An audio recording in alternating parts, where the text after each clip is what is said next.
کہ حضرت مسلم نے عقیل کو جب امام علی مقام نے کوفہ میں اپنا نائب بنا کے بھیجا تو اس وقت یہ دونوں بچے ان کے ساتھ آئے، اور ایک روایت ہے کہ نہیں ان کے ساتھ نہیں آئے، بلکہ جب جناب امام حسین علیہ السلام میدان کربلا آئے تو حضرت مسلم عقیل کے گھر والے بھی ان کے ساتھ تھے، اس میں یہ دونوں بچے ان کے ساتھ تھے۔ بلکہ جب کاروان کو قید کیا گیا اور یہ جب قید کرنے جا رہے تھے تو یہ دونوں بچے اس کاروان سے بچھڑ گئے۔ بچھڑنے کے بعد پھیل گئی خبر کہ ان کو قید کیا جائے۔ بہرحال قید میں لایا گیا عبیداللہ ابن زیاد کے، اور حکم دیا گیا کہ ان بچوں کو دن میں صرف ایک بار کھانے کو دیا جائے اور پینے کو گرم پانی دیا جائے۔ 1 سال تک یہ بچے اسی طرح قید میں رہے۔ ایک دن ایک بھائی نے اگلے بھائی سے کہا کہ کیوں نہ یہ جو زندان دان آتا ہے اس کو ہم اپنا تعارف کروائے کہ ہم کون ہیں۔ جب وہ آیا تو اس کو پوچھا کہ تم جانتے ہو حضرت محمد کون ہے؟ کہا ہاں میرے اللہ کے رسول ہیں۔ کہا یہ بتاؤ جعفر طیار کو جانتے ہو؟ کہا ہاں جانتا ہوں۔ کہا امیر کائنات کو جانتے ہو؟ کہا جانتا ہوں۔ کہا ہم جعفر طیار کے پوتے ہیں۔ وہ جملہ سننا تھا وہ پیروں میں گر گیا اور کہنے لگا کہ مجھے نہیں پتا تھا آپ کون سی ہستی ہے، زندان کے دروازے میں آپ کے لیے کھول دیتا ہوں، جہاں جانا چاہتے ہیں آپ چلے جائیں، لیکن یہ یاد رکھیے گا کہ رات کی تاریکی میں سفر کریے گا اور دن میں آرام کریے گا۔ اب تاریخ کا جملہ ہے کہ یہ بچے رات کی تنہائی میں تو نکل تو گئے، لیکن چونکہ بچے تھے گم بھراتے ہوئے پھر شہر کوفہ میں رہے۔ ایک خاتون کے گھر پہنچے، خاتون نے اپنے گھر میں پناہ دی، پوچھا کون ہو؟ کہا ہم مسلم عقیل کے یتیم ہیں۔ بڑی عجیب داستان ہے بنی ہاشم کی، اپنے ملک سے نکلتی ہے تو ہر جگہ تعارف اپنا یتیموں کے ذریعے کراتی ہے۔ امام سجاد جب نکل کے مدینہ واپس آئے تو چچا انبیاء سے کہتے ہیں کہ میں یتیم ہو کر آیا ہوں۔ مسلم نے عقیل کے فرزند ارجمن جب کوفہ کی گلیوں میں پھرتے ہیں تو کہتے جاتے ہیں کہ ہم یتیم ہیں، مسلم ہیں۔ مسلم جب کوفہ کی گلیوں میں ہے تو کہتے ہیں کہ میں وہ ہوں جسے سب نے بے سہارا چھوڑ دیا ہے۔ اس خاتون نے اپنے گھر میں جگہ دی، رات کی تاریکی کے اندر وہ اس کے گھر میں جو اس کا شوہر تھا وہ آیا، پوچھا کہاں تھے؟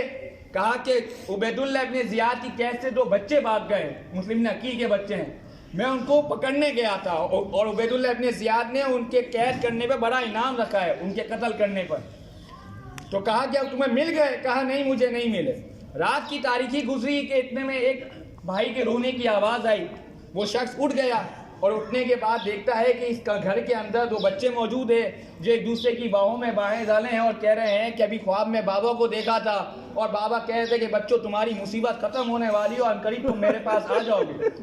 وہ شخص آتا ان کے پاس کہتا ہے کہ تم کون ہو؟ کہا کہ تو بتا کہ تو کون ہے؟ کہا میں تو صاحب خانہ ہوں۔ کہا کہ تم بتاؤ کون ہو؟ کہا اگر ہمیں جان کی امان دیتا ہے تو اپنا تعارف کرواتے ہیں۔ کہا بتاؤ؟ کہا ہم مسلم کے یتیم ہیں۔ وہ شخص کہتا ہے میں صبح سے تمہیں ڈھونڈ رہا تھا۔ اب تاریخ کا جملہ سنیے گا۔ دونوں بچوں کو پکڑتا ہے، اپنے جوان بیٹے کو لیتا ہے، اپنے غلام کو لیتا ہے، نہر کے پاس آتا ہے، اپنے غلام کو تلوار دیتا ہے اور کہتا ہے کہ ان دونوں کے سر کو قلم کر دے۔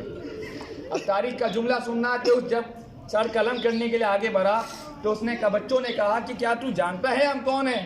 کہا ہم جعفر طیار کے پوتے ہیں، ہم بنی ہاشم میں سے ہے، ہم آل رسول اللہ میں سے ہے۔ جب غلام نے یہ بات سنی تو تلوار کو پھینک دیا، دریا میں چھلانگ لگا کے عبور کر گیا اور کہنے لگا کہ یہ کام میں نہیں کر سکتا کہ میں اپنی دنیا بنانے کے لیے آخرت خراب کر بیٹھوں۔ اس کے بعد اس شخص نے اپنے جوان بیٹے کو تلوار دی اور کہنے لگا کہ تیرے لیے تیری محبت میں نے نہ دنیا میں حلال دیکھا ہے نہ حرام دیکھا ہے، یہ لے تلوار، ان دونوں بچوں کا سر قلم کر دے۔ جب یہ تلوار لے کے آگے بڑھا تو اس وقت بچوں نے پھر اپنا تعارف کروایا۔ جب تعارف کروانا تھا اس نے تلوار پھینک دی اور پانی میں چھلانگ لگا دی، پانی عبور کر گیا اور کہنے لگا یہ گناہ میں نہیں کر سکتا، میں روزے میں سے اللہ کے رسول کو کیا منہ دکھاؤں گا۔ اب یہ شخص آگے بڑھتا ہے اور آگے بڑھتا ہے قتل کرنے کے لیے، تو اس میں سے ایک بھائی دونوں کہتے ہیں کہ ہمیں 2 رکعت نماز پڑھنے دے، اور 2 رکعت نماز پڑھنے کے بعد کہتے ہیں یا ارحم الراحمین احکم بیننا و بینہ بالحق، اے رحم کرنے والوں میں سب سے زیادہ رحم کرنے والے، تو ہمارے ان کے درمیان بہترین فیصلہ کرنے والا ہے۔ ایک بھائی کو لیا، قتل کیا، لاشا نہر فرات میں ڈال دیا، سر ایک کپڑے میں رکھا۔ دوسرے بھائی کو پکڑا، قتل کیا، لاشا نہر فرات میں ڈال دیا، کپڑوں کے اندر 2 سر مسلم عقیل کے بچوں کے سر رکھ کے یہ عبیداللہ ابن زیاد کے دربار میں آیا۔ عبیداللہ ابن زیاد کے پاس آ کے جب اس نے کپڑا کھولا نا تو عبیداللہ ایک دفعہ کھڑا ہو گیا اور بیٹھ گیا اور عبید اللہ ابن زیاد جیسا لعین اور شقی آدمی کہتا ہے یہ بتا ان کو قتل کرتے ہوئے تیرے دل میں رحم نہیں آیا؟ وہ کہتا ہے آیا تھا۔ کہا پھر؟ کہا لیکن مجھے تجھ سے وہ انعام حاصل کرنا تھا جو تو نے مجھے کہا تھا کہ ایک سر کے بدلے تو 2000 درہم دے گا۔ عبید اللہ ابن زیاد کہتا ہے خدا کی قسم اگر تو یہ بچے زندہ لے کے آتا میں تجھے ایک بچے کے عوض 4000 درہم دیتا۔ پھر یہ اعلان کرتا ہے کون ہے تم میں سے کہ جو اس شخص کو وہیں جا کے قتل کرے، اور یاد رہے اس کا ناپاک خون اس پاک خون سے نہ ملنے پائے۔ ایک شخص شامی کھڑا ہوتا ہے اور کہتا ہے کہ میں اس کو وہاں جا کے قتل کروں گا۔ اس شخص کو وہیں لے جا کے قتل کیا گیا جہاں مسلم کے بچوں کو قتل کیا گیا تھا۔ صلوات پڑھیں محمد و آل محمد۔ اللہم صلی علی محمد و آل محمد۔ جب آپ اندر جائیں گے تو 2 الگ الگ قبریں ہیں، ایک زری میں 2 قبر نہیں ہیں، 2 الگ الگ ذریعہ موجود ہے۔ ایک زری جناب محمد کی ہے، ایک زری جناب ابراہیم کی ہے۔ آپ جا کے زیارت کریں، 2 رکعت نماز پڑھ کے جناب محمد کو، 2 رکعت نماز پڑھ کے جناب ابراہیم کو ہدیہ کریں، اور چاہے تو محض 2 رکعت پڑھ کے دونوں کو ایک ساتھ بھی آپ ہدیہ کر سکتے ہیں۔ اور نماز مستحب ہے، آپ بیٹھ کے پڑھ سکتے ہیں، آپ کھڑے ہو کے پڑھ سکتے ہیں، سورہ اخلاص کا پڑھنا بھی ضروری نہیں ہے۔ پر محمد و آل محمد صلوات متوجہ ذرا۔ اللہم صلی علی محمد و آل محمد۔ بسم اللہ الرحمن الرحیم۔ السلام علیکم یا قرۃ عین رسول اللہ صلی اللہ علیہ وآلہ۔ السلام علیکم یا فضۃ کبی ابن عبد عم رسول اللہ صلی اللہ علیہ وآلہ۔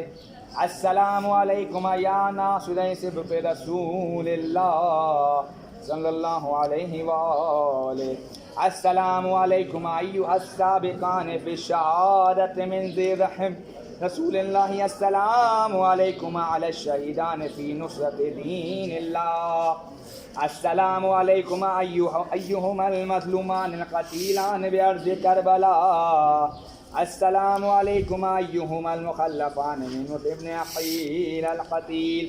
السلام علیکم ایھما الذبیحان من نسل اسماعیل۔